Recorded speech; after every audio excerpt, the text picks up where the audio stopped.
So let me start by writing down the equations. So we have an equation for theta, d theta dx is equal to cf over 2. If you can check if I made any mistakes in my equation, that will be wonderful. due dx, right? So this equation governs the thickening of the boundary layer. So let's not care about this one for now. The other one, dh star dx, is a combination of several terms. 2cd over theta. If you have cd, if you have dissipation, that increases the shape factor. And if you have skin friction, it actually tries to decrease the energy shape factor, which actually leads to a increase in H, right? In unseparated flow, the relationship between H and H star is inverted. So a decrease in H star means an increase in H. The last term, which is what we think is dominant when you have a large due dx. All right, so now if you think of this term being dominant, I can write the H star dx, and I can divide this H star over here. Is going to be equal to H minus 1 over UE due dx, right? Okay. Again, I don't exactly know what my H is, but H is going to be in between 2 point something and about 4 point something, right? So that's the range of the shape factor we encounter between any kind of boundary layers.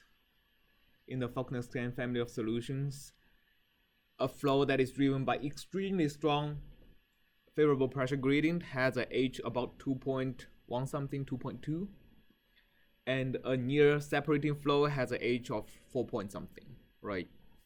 So we know the rough number of this H. So H minus 1, let's say it's in between 1 to 4.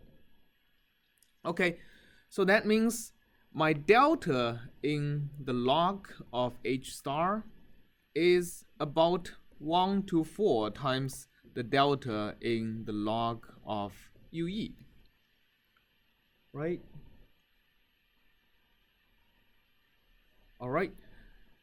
So what I know is that my UE has decreased by about how much? 10%, okay? And my H star is going to increase by somewhere about 10 to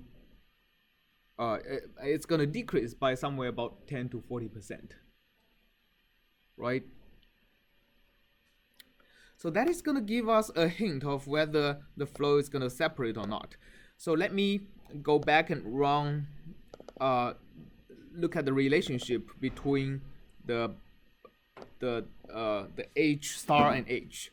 So I also did what you did in your homework. So what I did was in this code, I modified the Faulkner-Stan equation so that I'm plotting every quantity as a function of H. So I'm fixing an H and running this the Faulkner-Stan equation to figure out for a range of H, how does the quantity depends on H.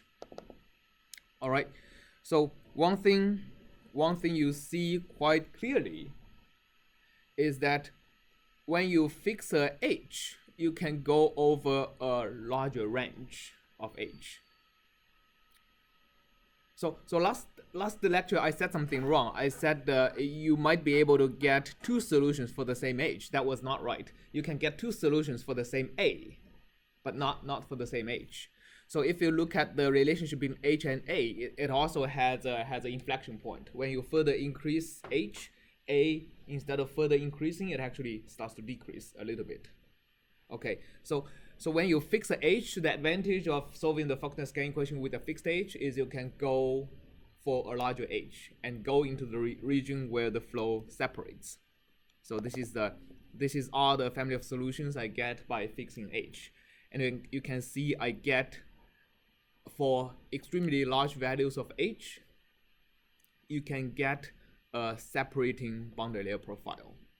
The x-axis is velocity, the y-axis is my eta in this case. Right, so have you done this? Have you pushed the h to beyond the separation in your homework?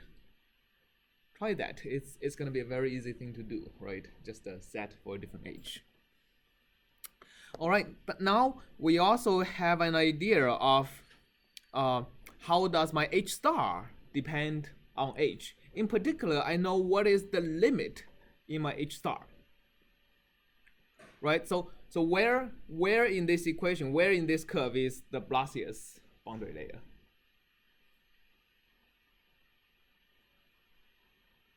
Well, let me actually also, I think I also saved the A list, so let me actually add to this and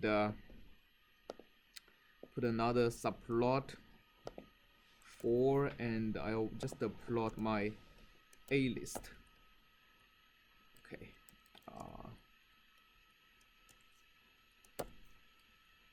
H and A, small a, and let me do this again. Uh-oh, what happened? Oh, small a. All right. So this is how my h depends on a. So when a is equal to 0, that's what? That's Blasius, right? So we know that h equal to 2.6 or so is the Blasius boundary layer. Now if you come back to here, h is equal to 2.6 something is probably over here. My h star is about 1.58. All right. A 10 to 40% drop in h star means definitely below the minimum, right?